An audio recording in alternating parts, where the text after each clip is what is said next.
आइए students move करते हैं नेक्स्ट टॉपिक की तरफ which is laws related to gases. तो याद रखिए स्टूडेंट्स, एक गैस के सैंपल को 4 वेरिएबल डिस्क्राइब कर रहे होते हैं। वो 4 वेरिएबल में प्रेशर, टेम्परेचर, वॉल्यूम और नंबर ऑफ मोल्स शामिल हैं।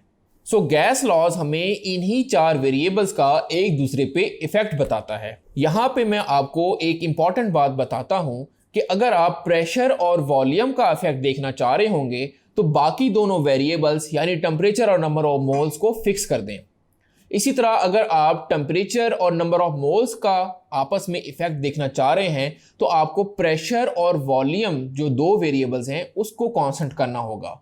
यानी किसी भी 2 वेरिएबल्स का अगर आप आपस में रिलेशनशिप देखना चाहेंगे तो बाकी दोनों वेरिएबल्स को आप कांस्टेंट यानी फिक्स कर दें। सो गैस लॉज इन्हीं चारों वेरिएबल्स के बारे में डील करते हैं।